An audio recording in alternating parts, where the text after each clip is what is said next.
Hello everyone, আসসালামু আলাইকুম। কেমন আছেন সবাই? আশা করি ভালো আছেন। উপরে দোকানের নাম লেখা দেখেই বুঝতে পারছেন কোথায় চলে এসেছি। 300 ফিট এসেছিলাম, একটা কাজে সন্ধ্যা হয়ে গিয়েছে, তাই ভাবলাম যে একটু শাকিলা আপার দোকানে যাই। এখানে আমি কখনো আসিনি, এমনি ভিডিও দেখেছিলাম, ওনার আসা হয়নি আর। তো এখানে একটা কাজে এসেছি, তাই ভাবলাম যে ঠিক আছে তাহলে একটু যেয়ে খাওয়া দাওয়া করে আসি ওনার দোকানে, দেখি কেমন। অনেক শুনেছি ওনার হাঁসের মাংস, ছিটা রুটি, চাপটি এগুলো অনেক মজা, তাই আসলাম। তো শাকিলা আপার যে দোকানটা, সেখানে মোটামুটি ভিড় ছিল, তখন শাকিলা আপা ছিল না দোকানে। তো আমরা ওনার মায়ের দোকানটা ফাঁকা পাই, তাই ওখানে গিয়ে বসি। যে উনি তো ওনার মায়ের হাতের রান্না দিয়েই প্রথমে ভাইরাল হয়েছে, তারপর নিজস্ব দোকান একটা দিয়েছে উনি। তো ওনার মায়ের এখানে হাঁস রান্না করা ছিল, আর ওখানে একটা মাংস রান্না করা ছিল। ওটা কি রান্না হচ্ছিল, ওটা কিসের মাংস আমার একটু মনে নেই। তো যাই হোক, আমরা সবাই বসে পড়ি খাওয়ার জন্য। তো এখানে আমি হাঁসের মাংস নিয়ে নিয়েছি। তো আমি জাস্ট টেস্ট করার জন্য এসেছি। আমরা এক জায়গায় বেড়াতে গিয়েছিলাম, সেখানে খাওয়া দাওয়া করে পেট একদম ভরা ছিল, তাই আমরা ভাবলাম টেস্ট করার জন্য একটু মাংসটা নেই।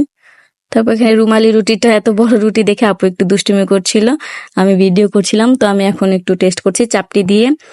তো আমার কাছে ঠিক তেমন একটা মজা লাগেনি যেভাবে মানুষ বলে যে অনেক মজা অনেক মজা। আসলে লবণ তো আমার কাছে খুব কম লেগেছে, আর ঝাল তো ছিল না বলতে গেলে, কারণ হাঁসের মাংসতে একটু ঝাল, একটু লবণ এরকম হবে, এটাই একটু স্বাভাবিক। তো আপু আমাদের এখানকে একটু খেতে পছন্দ করে, তাই আপুকে আমি জিজ্ঞাসা করলাম যে তুই একটু টেস্ট করে দেখ কেমন। তো আপুর এক্সপ্রেশন দেখেই বুঝতে পারছেন যে খাওয়াটা কেমন ছিল।